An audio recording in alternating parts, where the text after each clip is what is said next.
Welcome, friends, fans, and fellow adventurers. Your Rolling with Advantage has landed you here at D4&After. I'm your host, Ross Lee, and tonight I am joined by the changeling bard, Shurvi, played by KP11 Studios, and one of our fabulous co-DMs, Devin. Fair warning, this episode will contain major spoilers for both episode 135 and episode 136, both of which feature Shurvi. You have been warned. A couple housekeeping notes. These shows are pre-recorded. So if you have questions, please submit them in the D4 Discord on the D4&After Questions channel by Wednesday at 4 p.m. Eastern Time. We do our best to try to get to everyone's questions. Sometimes due to time constraints, we don't. If your question wasn't answered tonight, please feel free to ping the person who you wanted to in Discord, and maybe as time allows, they'll be able to answer it. The show airs Friday, now at 9 p.m. Eastern, and the VOD will be available for Patreon members the following week. I think that's all of our housekeeping notes. So without further ado, let's get into it. Thank you both for joining me this evening. Thank you so much for having me. Yeah, always happy to be here, especially when we have amazing guests. So, Oh, 100%. Where? Which guest? I don't see them. You need a mirror for that one. Oh, nice comeback. Nice. All right. Well, KP, why don't you tell us a little bit about Shurvi and what your inspiration was for the character? And this question comes from one of our viewers, Strike Red Kite. Oh, man. Oh, boy. Okay, so Shurvi actually was a character I made almost more than 2 years ago now. Wow. Yeah, she was supposed to be for another campaign, which I was super excited about, but then I decided to take a hiatus from D&D, wanted to explore other TTRPGs, and in the meantime, that campaign kind of got put on the wayside. So I never really got a chance to play her, but I really wanted to play a bard. I never played a bard before then, so I at that time wanted to try that out. But in that process, I was like, okay, well, what do I want to play? What kind of instrument would my bard play? And every instrument I saw, like, that would be fun. That would be fun. No, that would be fun. And then I was like, well, why not all of them? And then I remember, I don't know if I accidentally saw it or just suddenly remembered seeing those one-man band sort of people walking around. Yeah, like, yeah. There you go. That's what I want to do. That would be what Shurvi will play. And so yeah, that's why came about. I think at the same time I really wanted to play a changeling. I got really inspired to want to play one. And so I was like, well, there you go, a changeling bard.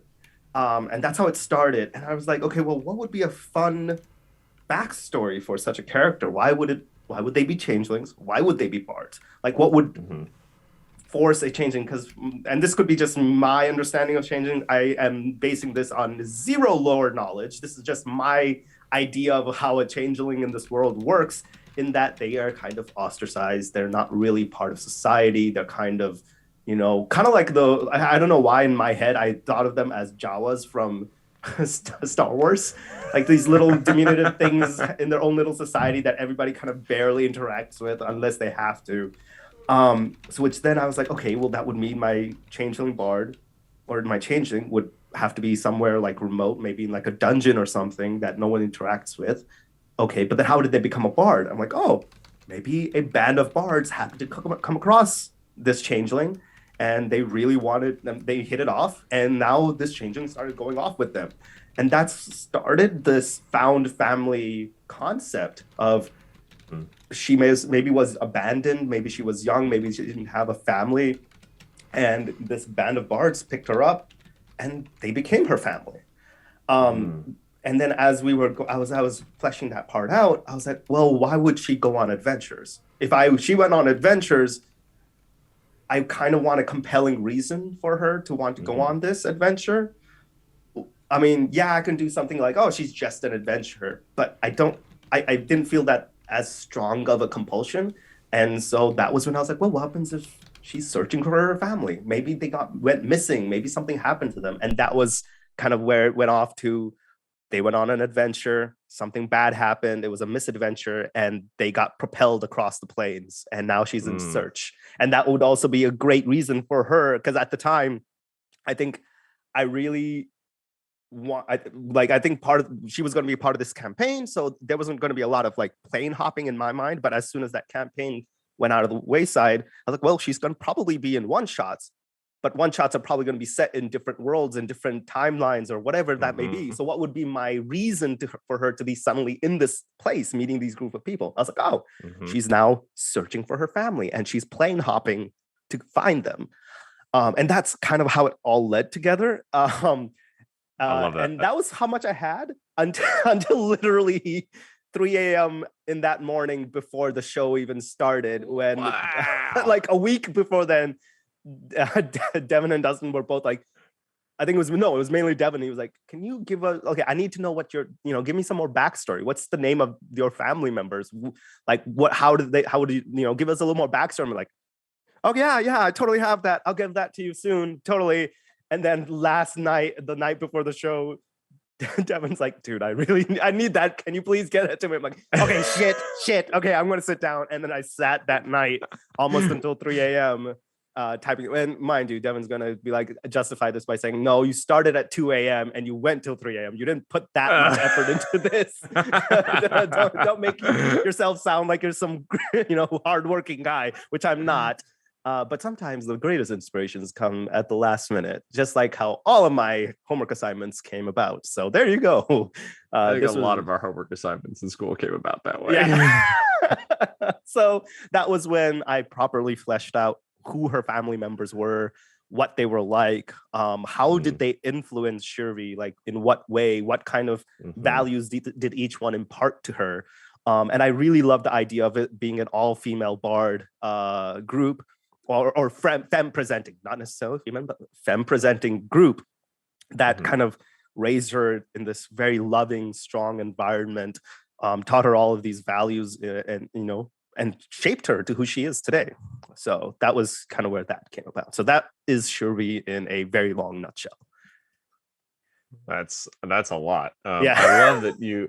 I love that when you took your break and you realized that you weren't going to have that campaign, that you found ways to adapt that character and still bring that character to life, especially here with the BFGs. Yeah, it was a fun process.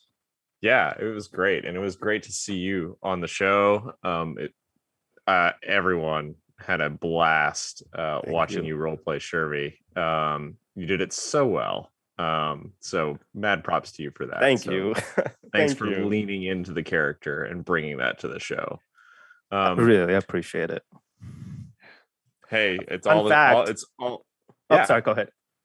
I was just going to say, fun fact: her original name wasn't Shurvi. Her original name was Meek when I first started out, because the concept was that she didn't know how to say anything, and one of her found family members, when they first saw her, said, "Oh man, she's so meek. She's so calm and timid and quiet." And then she picked up on the word meek and kept saying it, and then they assumed that was her name, and so they called her Meek.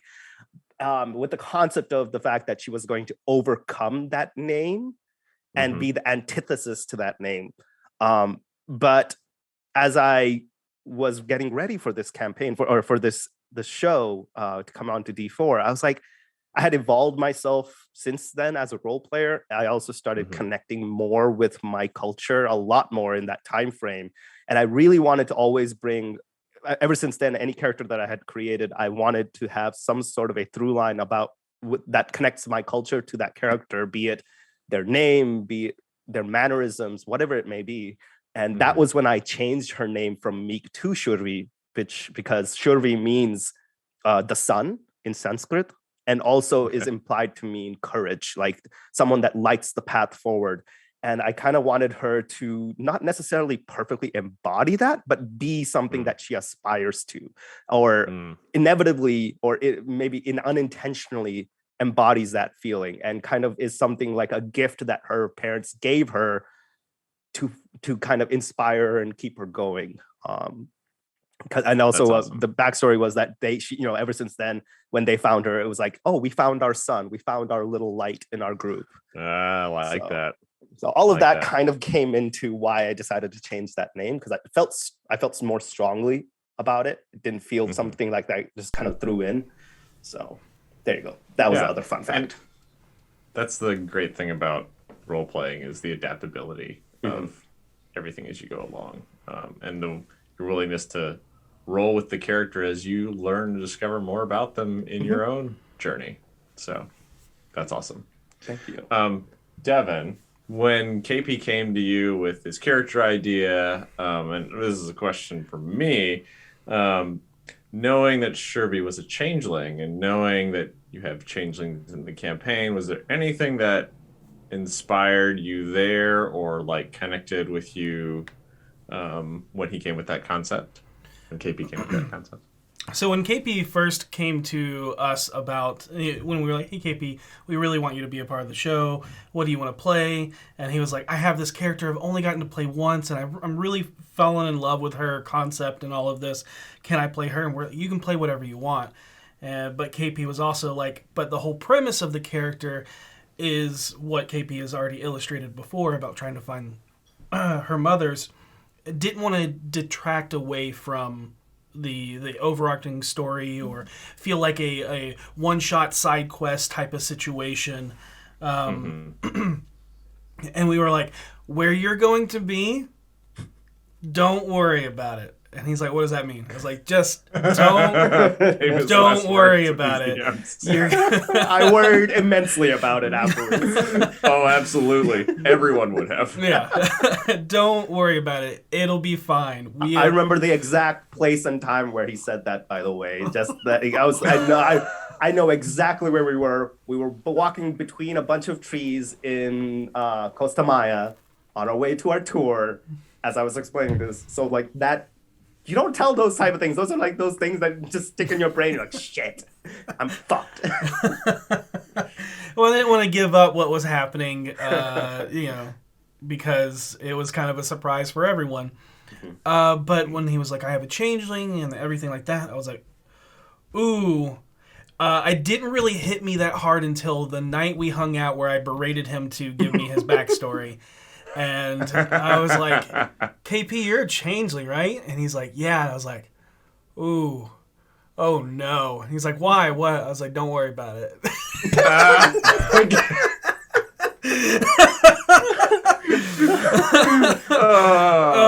Every time. Every time.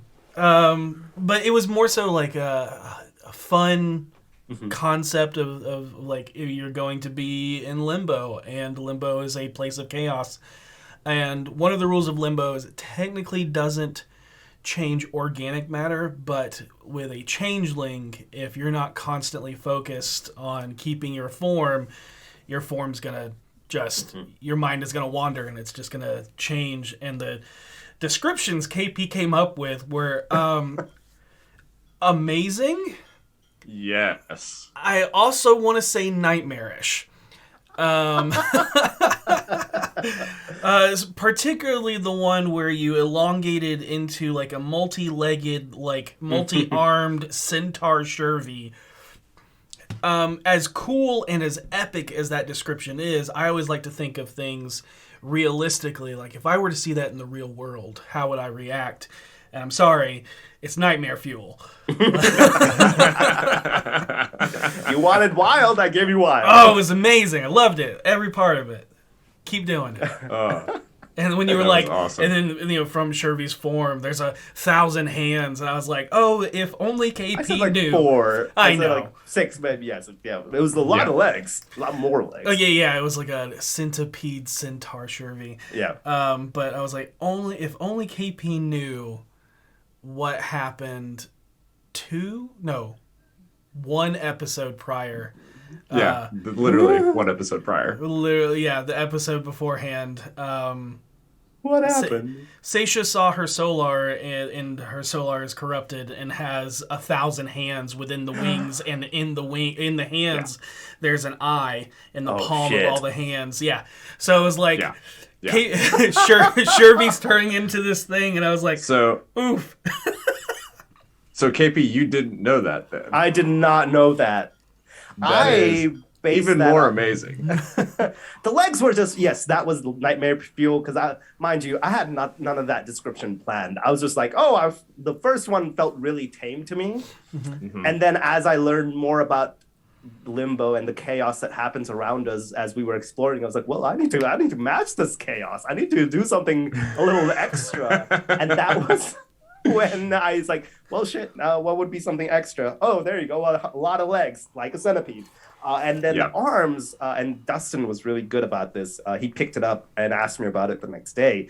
But the arms situation was absolutely based off of Indian mythology and gods, how a lot of them are depicted with multiple arms. And I just felt that for a character that plays multiple instruments, it'd be cool to suddenly have her sprout multiple arms, and each of those arms holds an instrument, just like a deity and from my religion. So that was where that aspect came out of. So I kind of fused nightmare fuel and mythology into one section right there. So that was my thought process in that part. And it was amazing. That's awesome. Yeah, it played very well, especially considering what the group had just gone through, but also to give it insight into Shurvi. So along those lines, how did Shurvi feel when those transformations happened? Because those weren't voluntary in Limbo. Did she feel exposed? Is she kind of used to it as a changeling? Like what was she feeling when that happened? Oh boy, that's a great. I think at that point, because of the way she was introduced into all of this, it was introduced as she's been here for a while. She's already started figuring out a lot of the rules that are happening here. She may not be able to control it nor understand the exact patterns of it, but she knew that this was happening. I would imagine that when she first joined here came into this world, that she had such little control that she was changing constantly, much more frequently than now. And I would imagine, yes, initially she would be freaking out, going, what the hell is happening? Why is all of this going on? Why don't I have control on my form? And by the point that she met the group, she started having at least some level of control over her own body, not to the level where she completely stops it from happening. But, Dustin said, whenever there was like that way, sorry, Devin said, I see the word name Dustin, you've tricked me. You have tricked me. Sorry, Devin. Everyone, here's the secret. No. You have named yourself Ross, and he has named himself Dustin on Zoom, and it's not fair. I look up. Everyone does it. And whether it's on Zoom or off Zoom, everyone switches their names at some point. Whether Zoom's I've gotten so good about it. And then it irks me, and I'm upset at myself. But anyways, as Devin mentioned, there are moments where she slips up, where she loses that concentration, and she still doesn't, just like the rest of the group, until they met Mr. G, because I'm not saying that full name, I'm sorry. That's all Glarth. Yeah. There you go. I was not far off. Oh, man, I feel like a white person. Sorry. Ouch! Unfair. You say my last name correctly, and I will take those words back. But I'm sorry. Funny because it's true. It's funny because it's true. But Mr. G, until they met the Gith, she didn't have that control, just like the rest of the group. So, she slipped up, but she didn't, as you noticed, didn't panic as much. She was just like, oh, I didn't even notice. I'm sorry. And then goes back into it. I'm sure internally she's like, oh God, what freakish form did I change into now?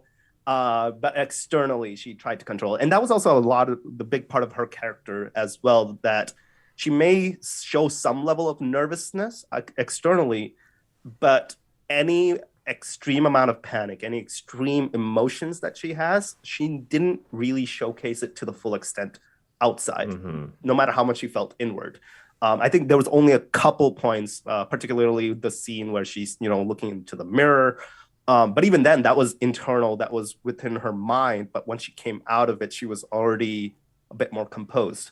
And that kind of speaks a lot to her journey so far. She's been through quite a bit. And mind you, Yeah. that's just me adding that backstory. I didn't. Sure. I haven't had the chance to play her enough to give her that level of expertise. But I just figured at the level 10 point, she's been through a decent amount. It doesn't take, it takes a long time to reach that level of expertise, right? Yeah. So I figured that at that point, she's been through multiple planes. She's seen a lot of things, so she's in a lot more control of herself. Yeah. So. So would you say that Shurvi was, since she's been through multiple planes, is where does Limbo fall in that hierarchy of like, how did Shurvi feel on Limbo? Was it because go ahead. I was just going to say it would probably be something that is not, I think it would be like, well, this is strange. Like, this is new kind of a thing. And I'm sure, like I said, initially it would have been a lot more, if they had met Shurvi when she first entered Limbo, just like around when everybody else did, then you would have seen a lot more of a panicking Shurvi, because she's just like, what the hell is this? This is new. What's going on? And then like we've touched upon, she probably would have been changing a lot more frequently, so she would be freaking out about that. The fact that she didn't really have control here, I'm assuming that other planes that she's been to, the physics are similar enough that the rules of the world are similar enough that she would have been able to navigate it, even if it were new. This seems like as though it's like that moment where like you fell through the cracks, where this was not the intent. Coming here was not an intent.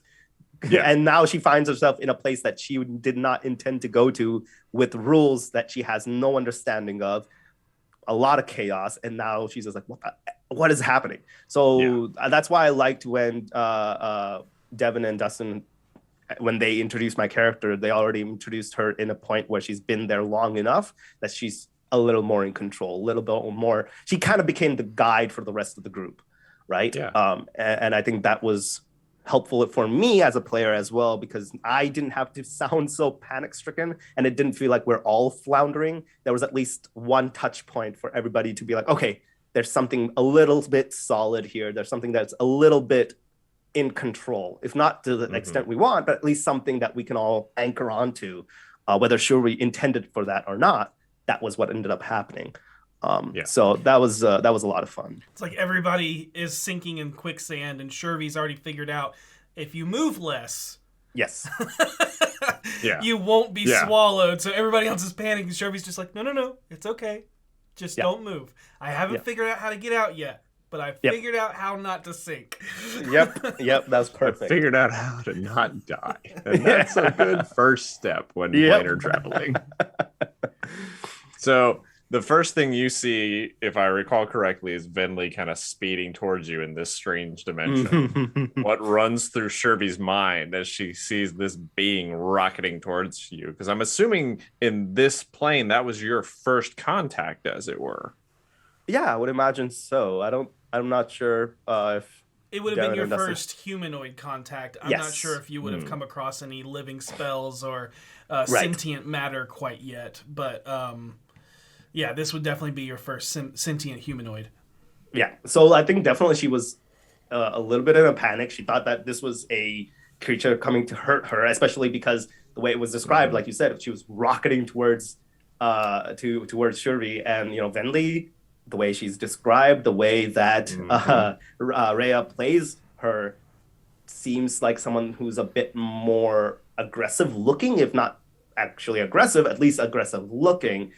And the way it was described that she was coming, she was definitely like panic mode. Oh my God, this is coming, this thing. That's why she was like, please don't eat me. Don't eat me. I'm not tasty. I promise you. There's not enough bone. It's all bone.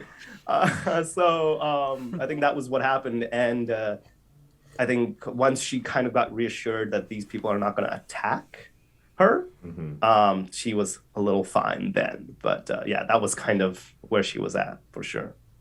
Yeah.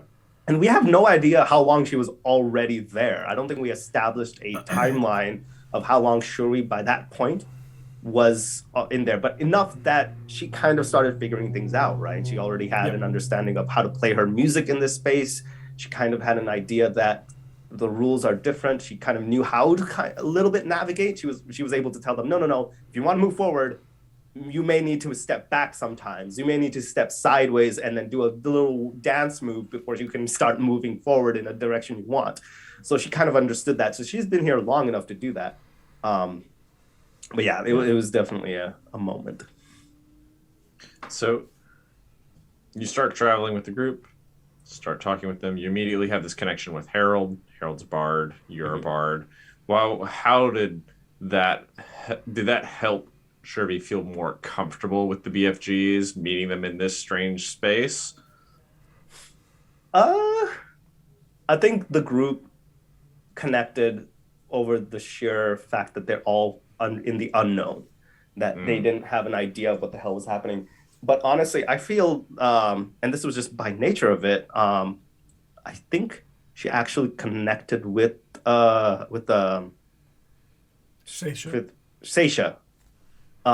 just because of that similar backstory that she saw her younger self in Seisha. That's how I took it. That level of panic, the level of internal turmoil, seeing that level of stress that she's in, she saw herself in that. If nothing, still some of that is in her, right? She's still feeling some of those feelings. But she's been at this long enough that she's able to compartmentalize a lot of that versus Seisha was still struggling with it. So I think that seeing that really made her draw towards Seisha and wanting to help her get through this, because she experienced that panic herself quite a bit.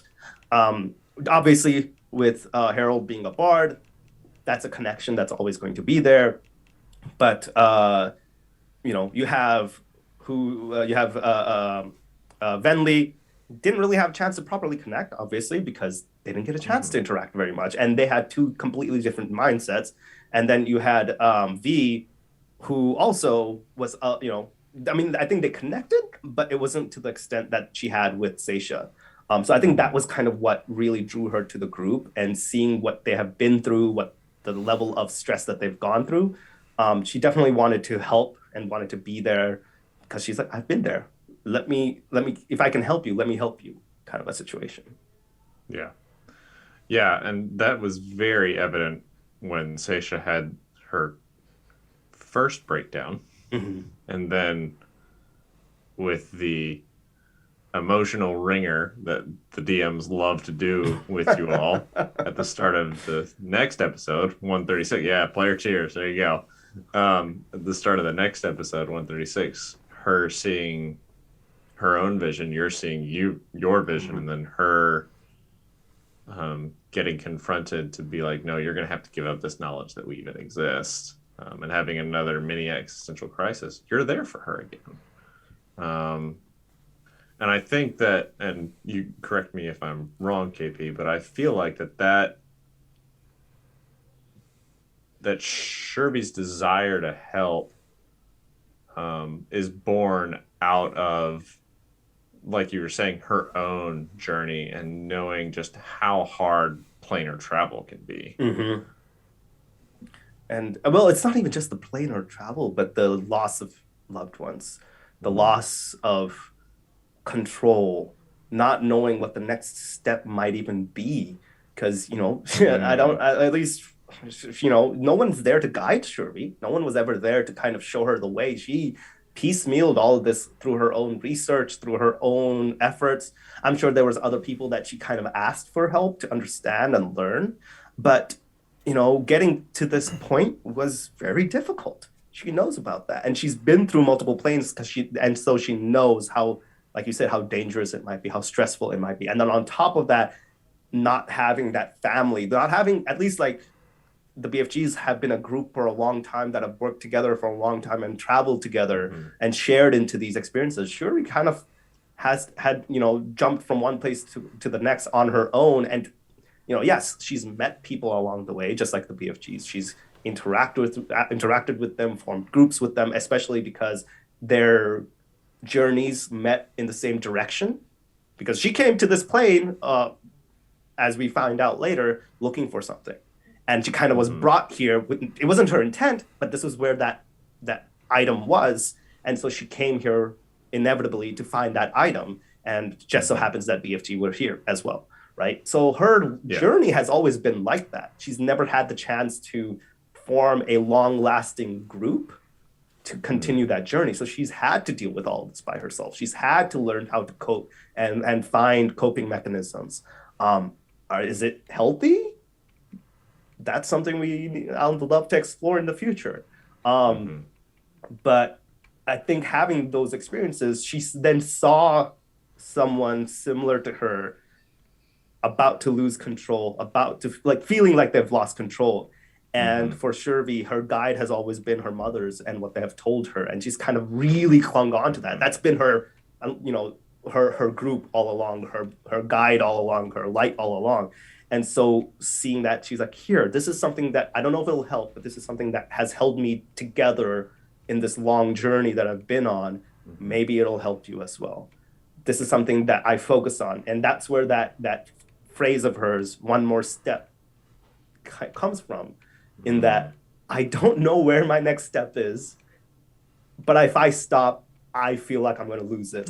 So I have to take that next step, because that would mean that at least I'm having that forward momentum. I don't know if it's in the right direction. I don't know if that's what it's supposed to end up at, but at least I'm taking that next step and not being stagnant. I think that kind of hopefully was what her intent was. And then obviously that song that her mother taught her about structure and order kind of really helps her pull herself together in all of this chaos and uncertainty. So those two things have always been her big support, and she just wanted to share that. Yeah. And again, you correct me if I'm misseeing this. I feel like that one more step phrase is a coping mechanism on some level for sure. Absolutely. Absolutely. It was her thing. If you notice on the last episode at the end, she says it as she's trying to step through the doorstep of her home, because she didn't know, and she was uncertain. I was going to say it, but I think in the crux of everything, and I just kind of felt it would be overdone at that point, so I didn't say it. But she was going to say it when she had the final tuning fork. And as right before she rang it, she was going to say one more step, because she doesn't know what the next step after this will be. And that's kind of been her journey up till this point. So that's just been something that has helped her, like you said, cope with the uncertainty, cope with that loneliness and that lack of a plan, really. Yeah. So a question on that journey that Shurvi's already been on, and this comes from our very own Orkira, Lauren Urban. Shurvi has suffered. She says that Shurvi has suffered a lot on her search, but she hopes that Shurvi has had some nice moments while plane hopping. What would be one or some of those good moments Shurvi has experienced while traveling the planes? Oh, of course, yeah. I mean, I don't think anybody could go on a journey without having those good memories to anchor onto. If your journey is always full of despair, disappointment, it's gonna weigh you down eventually, and you're gonna stop. So it has been a lot of these moments, just like the one with BFG. It's been like these moments of connecting with people across the planes. Either like their journey aligning and then them sharing moments together, or her going off her path to help someone out. For example, the only other thing I can really draw on for her is another one shot I did with her, where she was with a group of people. Turns out who's one of the players was the grandson of Baba Yaga. And if you don't know, Baba Yaga is a major I guess one can technically categorize her as a villain, but it's hard to categorize her that she has her own agenda, right? And she's the hag of all hags, like the queen of hags, the someone who basically literally eats children according to the lore. But she has a grandson. I don't remember if it was like they were blood related or she happened to adopt this child. But the entire premise that character, it was that character's birthday. So we all ended up going to Baba Yaga because he's like, oh, my grandma's gonna have a birthday present for me. So when they go there, the grandma's like, screw you, I don't have a birthday present. But if you want a birthday present, you got to do something for me. And so we went on a search for a musical instrument from a bunch of, I think, was it a bunch of kobold, like a kobold king or something like that. So we ended up, infiltrating a moving citadel and finding this treasure. And that was where she got the kazoo. I have to clip this. I have to clip this on Friday because I have a friend who every time I'm like, man, I don't know what I'm going to do coming up in D4. And he's like, dude, it's easy. Just kobolds and hags. Yep. And that's literally what you played. Kobolds and hags. Kobolds and hags. There you go. That's for you, Stove. So, Devin. Yes. This question comes from Strike Red Kite. How do you take into account when you bring in guests like KP onto the show? How do you balance their stories that they bring you with the regular cast story to ensure that the spotlight is shared? That it's not always just focused on the guest, that it's not always just focused on the cast. There's a lot of things that go into bringing someone onto the show. For 2 years, we were remote because of the pandemic, and we were lucky enough to have Orkira come on because she lives on the West Coast and we're East Coast, but we were able to play with her for that time period, which was great, and also have some other guests join in as well, including Todd and Megan, and I'm sure I'm forgetting some others. We had B-Dave guest, DM, and all of that. It's been great, but the first criteria now that we're back in studio is you have to be in town. Which I was luckily already coming into town for. So KP was like, hey, I'm going to be in town, and that's when we had that discussion when we were on the cruise, and we were like, yes, let's do it, and start talking about it. The next question, or the next thing that goes into planning out that scenario is we'll ask them what their concept is, and we will typically try and find a place that narratively makes sense for them to fit in. Like, we can't just throw you into an episode and then boom, that's where you are, because we do want to have that balance of telling their story and our story at the same time.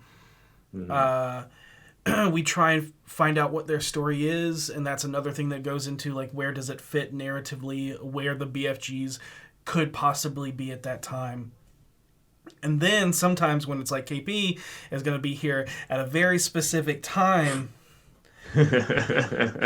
it lucked out that it worked, that we were going to be, but there was actually 3 different locations that we were like, we could be here, here, and here. We really hope it's this one, because it's easy, it makes sense, and we have this really awesome idea for Shurvi's story about finding the artifact, I guess you could say, more so a concept. But yeah, and then when it comes into integrating stories together, we don't want, as KP didn't want to feel like a one-shot kind of side story type of situation. We never want any of our guests to feel like that. We also don't want our players to feel like that, because then anytime we're like, oh, we're going to have a guest, they're like, okay, we're taking a pause on the main story. This is a filler episode. Yep. That's exactly, that was it. Yeah. That's not what I did not want. Yep. And we're like, nope, everything is linear. Oh man, do I want to spoil this? Ooh. This is old stuff. Yeah, I will. It's been long enough. There you go. The only time it was ever going to be a side mission filler episode type of situation was we were supposed to have Alexander Ward, who's this amazing creature actor and player on LA by Night, come out, and he was going to play this Goliath in Our Deep Forest. which was the Goliath the players kept seeing off in the distance in the shadows, kind of just, we alluded to his character. Yeah. But his mission was supposed to be like, oh, there's this stuff going on in the woods while you're collecting the things you need. Help me out. Take care of this problem. Well, we kept the problem going, and then they offered up Pixel to a hag, and then we just kind of tied that all into a bigger story because we were like, what do we do with this? We've already written this side story, and this is how we're going to integrate it into the whole thing. And it became, it started off as a side mission that we're like, nope, it's part of the full narrative. It's always been part of the full narrative. No one will ever know unless they watch D4&After multiple years later. There you go. There you go. You Stick learn, around, you get we a all lot of just good learned here tidbits. first. Yeah. But since then, that's when we were like, we don't ever want to be in that pickle ever again. And so we try and find a way to integrate the stories together. And we definitely lucked out with being in the location we wanted to be. Yeah. I So think most good guests want to never feel like they were a burden for the rest of the cast, right? We don't want to feel like we're taking them off on a completely different path, or make it feel like we're just there for the sake of like, oh, we're guests, so here we are. That's the reason why we're here. It's always nice when we can come in and add to the story rather than detract. I mean, sometimes, yes, your filler episodes are fun, right? They're a nice distraction. They help break things up a little bit. They kind of add new spice to it. But it's such a big chance and a risk to take on. A lot of things just need to come together really, really well for a filler episode to not really feel like a slog to get through. So it's always great when we can come in and help add to that story and help and integrate into this team and propel the journey forward rather than stagnate it or push it off on a different path that then they have to traverse back on before going on their own journey. So I think, like Dustin said, or Devin said, fuck. I keep looking up at the name. Change your name, damn it. 2. Nope. Change it. No. Bastard. Yeah. We're gonna add a counter to this episode, so that's 2. Look. Everybody does it all the time, no matter if there's a tag or not. I God, know it's it makes so it harder. hard. I know it makes it harder. I will let you know this. It is on the internet. I believe it was me that did it. But in the intro, I go, and I'm Dustin. And I'm like, no, I'm not. Don't you guys do one without missing a beat where you go, I'm Dustin, and Dustin says, and I'm Devin? I think we did after that. We were like, now we're just going to do one on purpose. Okay. But yeah, that was. But as Devin was saying, this time around, I think it was really cool how it worked out too, because neither of us planned it, right? Yeah. Because Devin was like, so what is your concept? I'm like, we'll have this character who's a plane hopper. And he's like, that's perfect. Yep. That actually works really well because we have an idea. And I think it'll integrate everything in really well. And I think he asked me, like, what do you want for your character? I'm like, I don't want to detract. This is what her journey is. This is what her goal is. But I don't want it to detract them. And I don't want it to feel like I'm taking them on this journey. And they're like, well, that's perfect. And then they were a master about integrating all of that. And it was more kind of like the narrative. Like, we don't do railroady, but the narrative was more so the plane itself was kind of like the moving, driving force, not like the BFGs were lost in the mists, and then they're like, okay, we're in this strange place, and Shurvi was like, I'm in a new plane that I don't understand. So everybody was kind of on the same page. Yep. And so it wasn't one group lead, or like, the BFGs leading Shurvi or Shurvi leading the group. It was all of them kind of experiencing this, and almost in a sandbox type form of like, where do we go? What do we do? How do we not die? So this is a second part to Strike's question.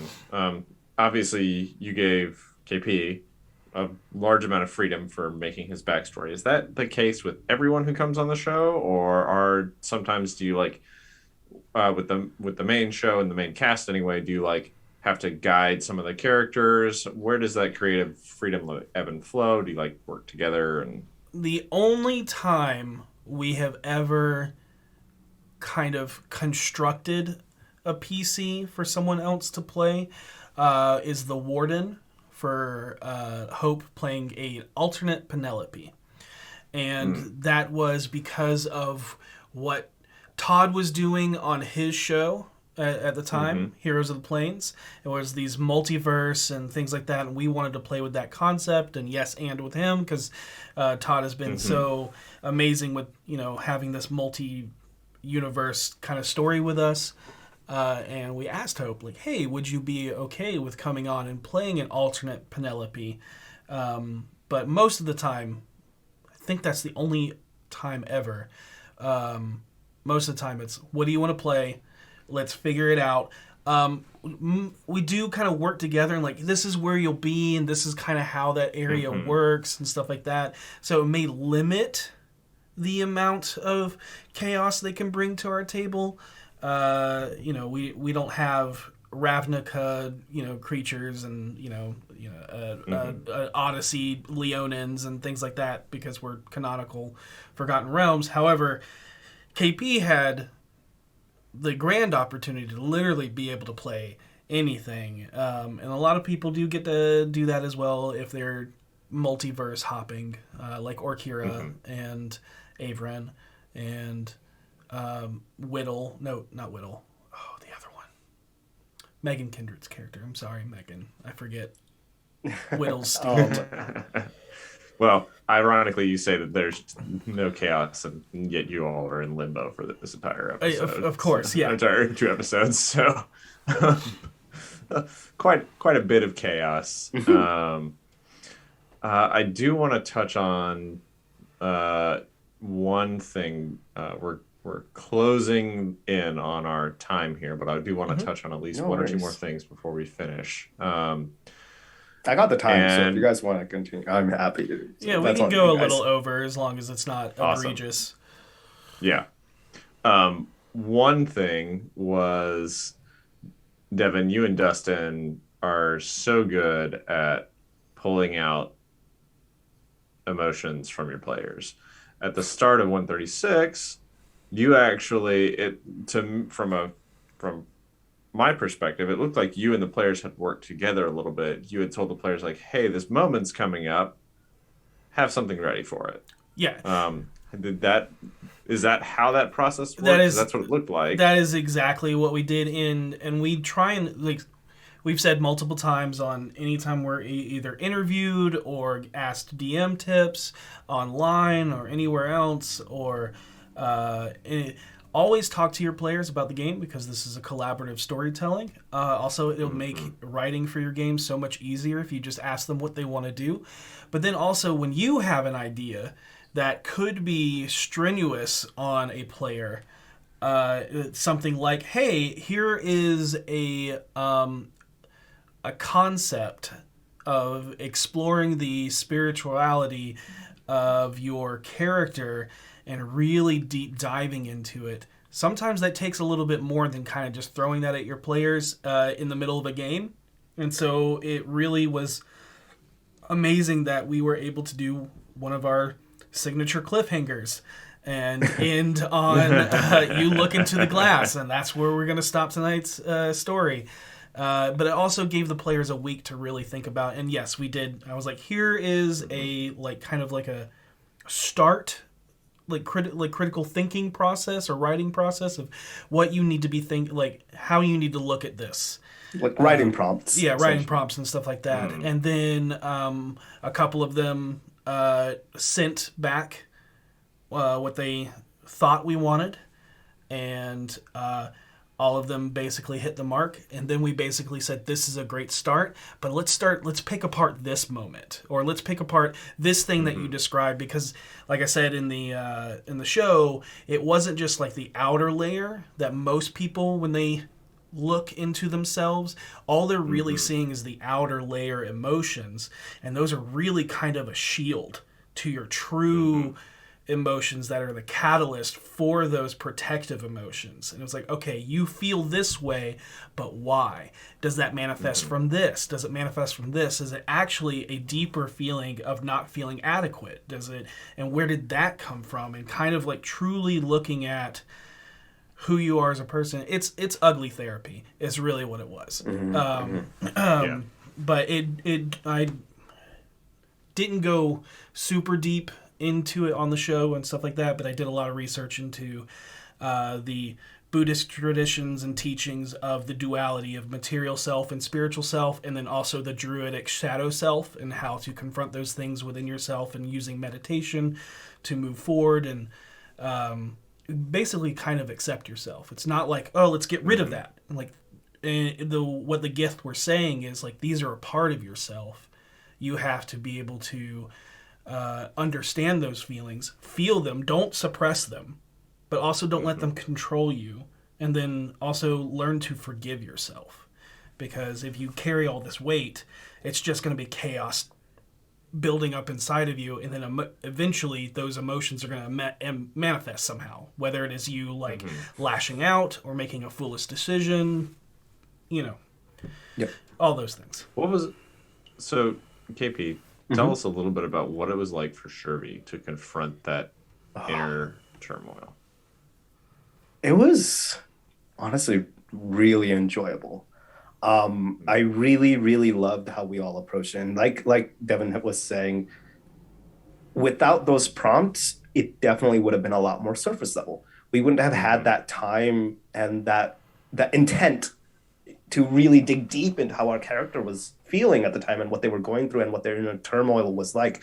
I think the only person that really kind of approached it that way was Ethan with Harold, where he kind of just did it off the cusp, and he's a fantastic player and a fantastic performer. So I think that just really catered to his style. But even then, I really felt because he went after, he was the last one, I believe, right? So he was the last one that went. So I think he was able to kind of see how the rest of us approached this. So that kind of helped him understand how he wanted to narrate all of this. So even then, I think that was needed to kind of understand how we wanted to, narrate this portion. And a lot of people like to think, oh, D&D, you want to have it's improv acting almost, it's improv, everything should be kind of off the cusp. It's, no, I mean, yes, a lot of it is fun that way. But when you really want to dig deeper into your characters, it's always great to have those type of prompts to kind of really help you understand and kind of just sit there and go, okay, what is my character? Who are they? What are they feeling?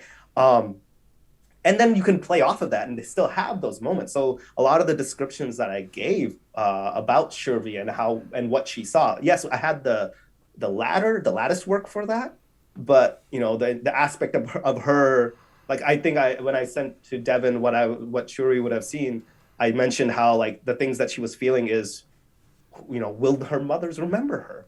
Will they recognize her? It's been so damn long. Will she recognize them? People change over time, Who I am, KP today, is absolutely completely different to who I was 5 years ago, 6 years ago, or more. Devin's seen photos of me before, and I'm absolutely a different person. If I knew KP back when he, was Navy, and then seeing KP now, no. You wouldn't have recognized me. No, I would have passed you on the street, 100%. Right. Exactly. Mm-hmm. So just in 5-6 years, so much has changed, and then you're now talking about a person who's been traveling for so long, right? I mentioned centuries and stuff, but I think that I was just caught up in the narrative of the moment. But who knows? Different timelines have different planes have different laws about space and time. Who knows how long she's been traveling? Maybe it didn't affect her physically, but she could have been going at this for a long ass time. So, and her, her parents might have been in a completely, different space that has its own laws. So they might have been aging differently either, as well. So you're seeing so much chaos in all of this. There's no way that she would have been able to easily they would have been able to recognize each other. On top of that, you have a character who's a changeling whose entire premise is that she changes their appearances. And I'm sure there have been several times during her journey that she's had to change her appearance. And when you go on and on for a long time, it's that entire concept of like small changes over time add up and you don't even realize those changes have happened. First off, she's grown as a person. She's aged, so that just naturally would already mean that her physicality will change. On top of that, she's a changeling, so her, constant changing will add up, and then eventually she will forget how she originally looked like. It's not like she's carrying around a photo of herself. Maybe she was, but like that was when she was super young. So it's so many things that are adding up that are stacking against her. So she has this fear. Am I the same person? Will they recognize me? Will I recognize them? So that was what I prompted. But then how I wanted to showcase that physically and describe it, that came about when I started describing the scenario.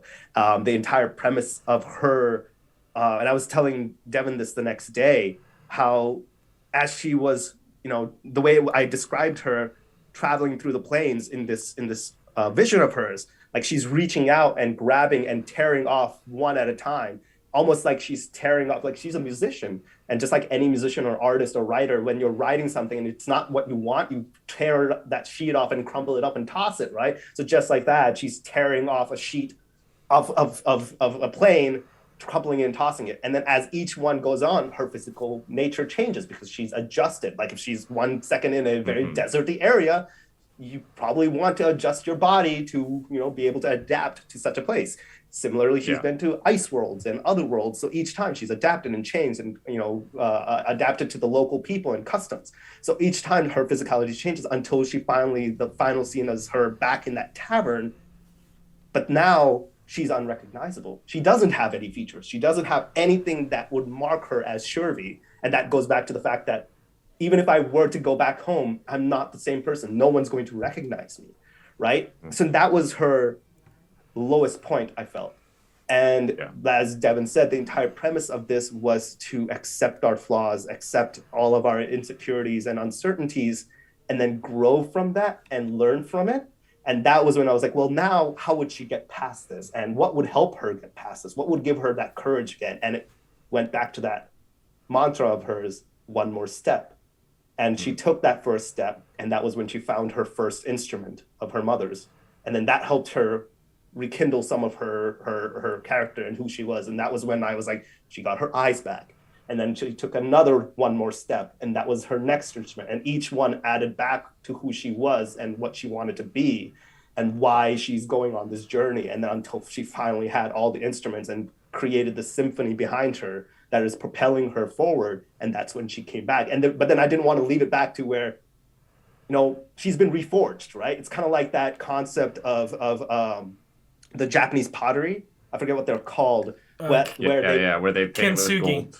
Kintsugi, yes. Kintsugi. Where the pottery has broken, but they put it back together, but it's still not the same, and they inlay it with gold or another material to help push it together. And that was where I was like, well, she's not the same. She now has fiery hair to showcase that inner fire, that determination to keep moving forward, which she carried past that. And I wanted to showcase that, where she carried that out of that vision and she still had a tinge of red in her hair to showcase that experience has changed her. And she was reforged and realigned to understand that, this is my journey. I still need to go forward, and this is the path I need to take. So that was kind of how I used those prompts and the lattice work to kind of build that up. Yeah, and it made for an amazing moment, especially as you guys moved out and then through the chaos to the point where, you go into this very odd encounter where you're literally fighting the plane itself, it seems like. And you get to the point where you start trying to harmonize the chaos. And it goes so well that you get a wish spell at the end of it. I was not honestly expecting that level of success. KP approached us and said the two things that Shurvi is looking for is this fabled instrument that, if played the correct song, can grant you immense power. And in order to play you have to find this fabled music, but when paired together, it would basically be the equivalent of a wish spell. Yep. And D4 hasn't done the wish spell yet. And our concept of yes-anding this concept was it wasn't one instrument, but it's the reason why Shurvi has all of these instruments. And there was one instrument she didn't have, and that is an accordion. And so with the help of Harold, has the full instrument. And then also we were like, how can we create music without being like, here's a music sheet? And we're like, oh, limbo. And it's like going through a city, right? And it's not like Stomp where everything's percussion, but you hear like doors closing, you hear horns honking, you hear bird songs chiming in, and all of this chaos that is around you. But someone that is musically inclined can find a melody amongst the chaos and be inspired by the muse that is the world around us. And that was our concept of a living sheet music is basically what it was. So there was this torrential storm that Shurvi was able to harmonize, and we were like, what would you get if you harmonized or brought order to pure chaos? Well, one thing you get is Slod, spoilers. The other thing we were like, that's that's actually, that's where Slod come from, is the frog things. The frog things, is someone tried to bring order to chaos, and it created these aberration monstrosities. But we were like, D&D. Yeah, but we were like, sorry, we were like, that's a perfect combo for Wish, like, and so making amazing rolls and having the ability to create anything out of matter alongside of that, we were just like, yep, this is it. But we also didn't want to take away and be like, okay, KP, your story's over. You don't get to play that character anymore. And that's why we kind of left it open at the end of Shurvi's story has not ended. She hasn't gotten everything she wanted, but she has a little bit more hope now. Yeah. So the Neoma Rose wants to know, Shurvi, what went through your mind when you realized that you had a wish spell, basically? And how many things went through your mind? Oh my God. Just me as a player, I was just like I said, I wasn't expecting that level of end result. I thought I would get like a music sheet or a item or like one part of the next instrument or something along those lines, or a clue of where I could go from there. But then and I loved, especially now hearing the explanation and what their thought process was. It was really cool how it came about. It was very fitting. But I always imagined getting that level of power closer to when Shuri was like level 20, like her end of her journey. So I was like, shit, how do I not completely, because if I wished for my family, right?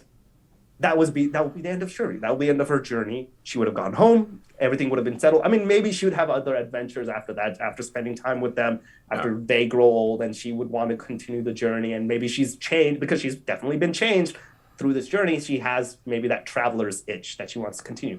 But that wasn't as compelling of a story moment for me as this journey that she's on to find her family, right? So me as a player, I was like, do I just wish for my family? Is that what this helps? But I also felt that, because I don't think Devin and them described it as a wish spell. They just said, I felt this immense power within me. So I think I used that as a prompt to be like, okay, that's why I was like, okay, I think, and we talked about this the next day too. I initially said, I wish to be with my family, or whatever the next step would be to get me there. What would be the next concrete step to get me there, right? And I think Devin was panicking. He was telling me the next step, like, dude, as soon as you said that, I was so goddamn panicking. I was like, shit, because, this could have been the end. And I think we were both on that, without communicating, without really thinking about it, we were both on that same wavelength of wanting to continue this narrative and seeing where her journey would go from here. So I think also it just fit narratively. I don't think it was a proper wish spell. We didn't really describe it as that. It was just a lot of like chaos energy that she could use to get what you next wanted, or what it, and you know, hey, it's the nature of chaos. It might not actually give you exactly what you wanted, but at least it could get you close. Yeah. Right. Yeah. The word wish was said, but it Oh, okay. wasn't. It was said in like you basically have the wish. Right, exactly. Yeah. Just Yeah. have an understanding of what it is, but it wasn't Yeah. necessarily that. And I think I kind of also, as a player, when I was in that moment, I was like, well, this is chaos magic. This is chaos energy. So even if I were to wish for my family, I don't think I would have gotten it. I don't think it would have given me. It's like when you wish on a genie, and according to original lore, they didn't give you what you exactly wanted. You had to be very specific on what you wanted, and even then they're like, they will interpret it their way, right? Yeah. So that's how I kind of based it off of, where I was like, okay, I know I'm probably not going to get directly sent to my family and be like, oh, happy hunky-dory, this is the end. Well, at least let me find the next solid ground, that next step that she wants. I want to piggyback off of it, and with that mindset of that, not knowing what we had planned, because we didn't communicate like, hey, you're going to get your wish spell, or Yep. you're going to get something equivalent, because you know that would be a big spoiler as a player. What did Shurvi feel when we were like, in your home? Oh man, I felt like I was Shurvi then. Like, I felt her nervousness. I felt her apprehension and yet hope. There was a level of, is this real? Like, is this a dream? I as a player pretending to be Shuri, I don't think it got caught on screen, but I pinched myself because I felt like I was Shuri. I was like, is this real? Is this really happening? And that was the reason why I asked the questions of, wait, are they actually there? Do I see smoke coming from the chimney? What's going on? And honestly, I, as KP, was not ready for that moment to happen. So I didn't even have an imagination of how the home looked like. So that description was off the cusp at the moment of what it would be like. So, you know, just then me walking in through the door, I was really going, what's going to happen now? I had no clue. I was like, what's going to be next? So I really loved how it played out, because there was that level of, it was a nice roller coaster of a journey where it built up, walked through the door, sudden drop in disappointment because no one was there, and then the build up again happened as soon as she saw that they came back, they were here again, and it was back to that concept of, we kept missing each other. We might have already met, we might have been in the same plane at some point, but we missed each other, but they're still alive, they're still out there, and it gave that hope back to her to, once again, take that next step. So Goblin Katie, I was going to say, so Goblin Katie asked, like, how does Shurvi feel about that, having to still hunt for her family, for her mothers? I think... in that moment. Oh, man. Like I said, there was still a level of disappointment, but there was hope. And the fact, I think it really helped to have a physical proof that they're alive. Those letters were a godsend for her, because she, like I said, she had not heard from them. She has not been back home for who knows how long, right?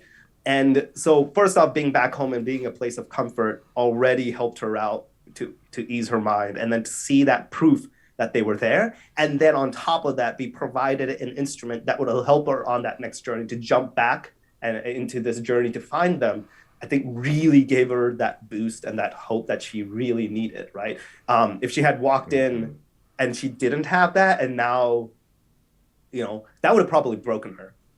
Like, if she didn't have any proof and she suddenly was back home, it would have felt like her last the entire journey has been erased. It has been hopeless. And it would have probably had to have something like this happen sometime in the future for her to pick herself back up again. There would have had to have been some sort of proof coming her way, showing that they were alive out there, to pull her out of that level of devastation that she would have felt. She was ready to break down. That was her breakdown moment. That was her, what Seisha had gone through earlier. That would have been her moment, and she didn't have anybody next to her to help her pull it out. She didn't have another Shurvi to take her out of that moment. So if she didn't have those letters, that would have been the end of her story. For a while, at least, I would have to have a solid motivation for her to pick back up again.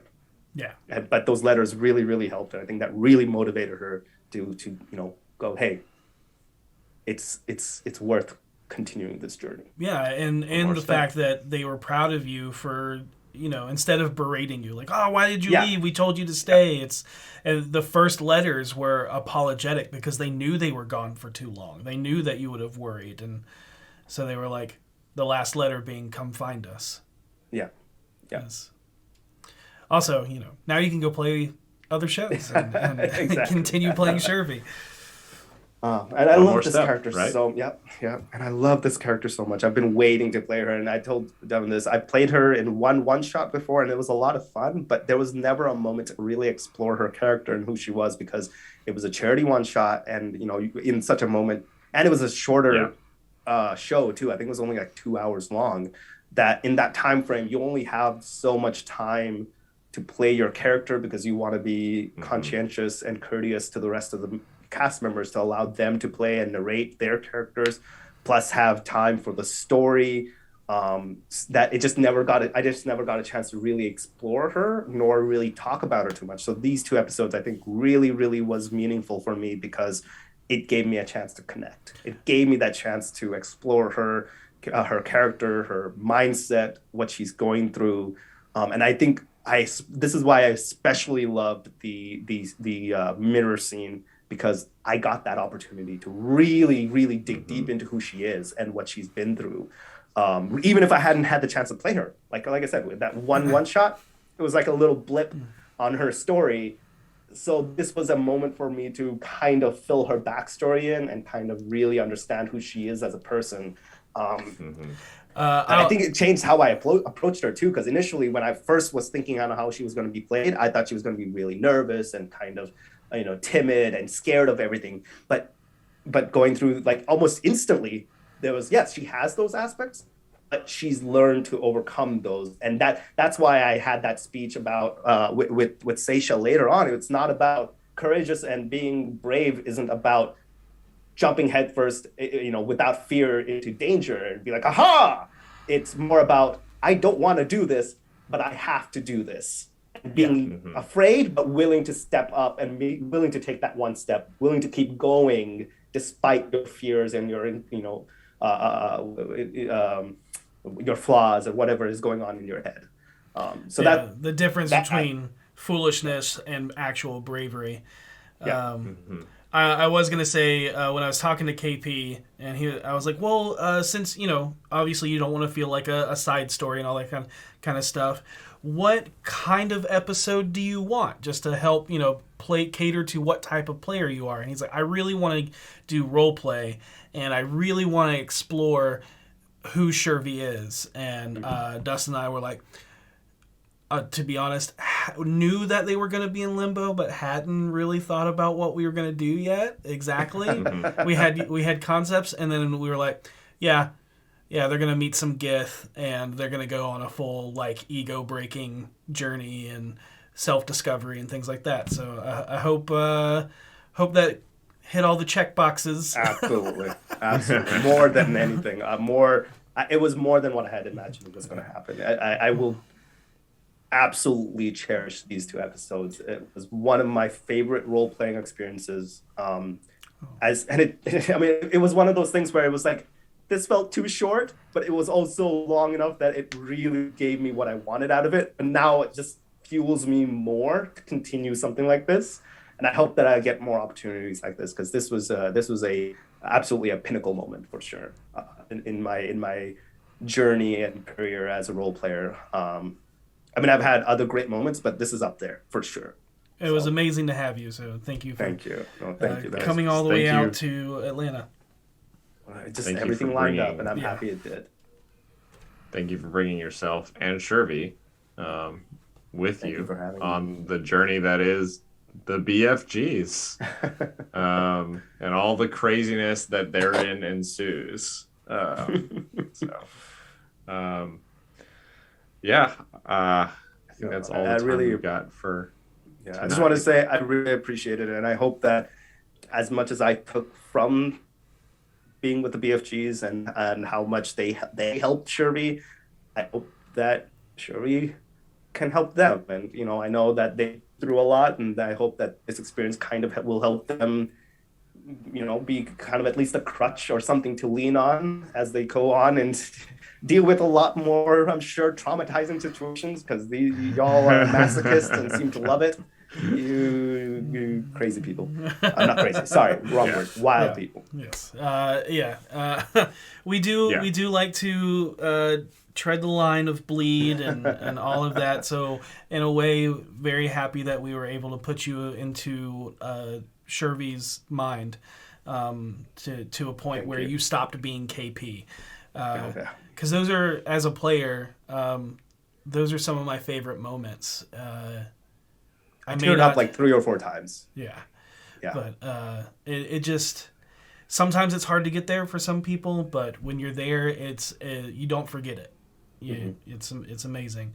Yeah. If it so happens in the future that Shurvi can join the BFGs, also known as the Bathroom Floor Gang from these past episodes. I would be Oh, honored, that's and great. Shurvi would be honored to be there again. Okay. I feel like if it ever happens, it will be in a place where she's much more mature, much more sure of herself. I think she'll carry this experience forward, and you see a not too different Shuri, but a different. Like, there's going to be changes on how she approaches things. She might be a little bit different, better, more sure of herself, I think. And I think that's how I would probably approach her next time around if I ever get the chance again. So I'm excited. I'm excited to continue exploring who she is. Sounds Awesome. great.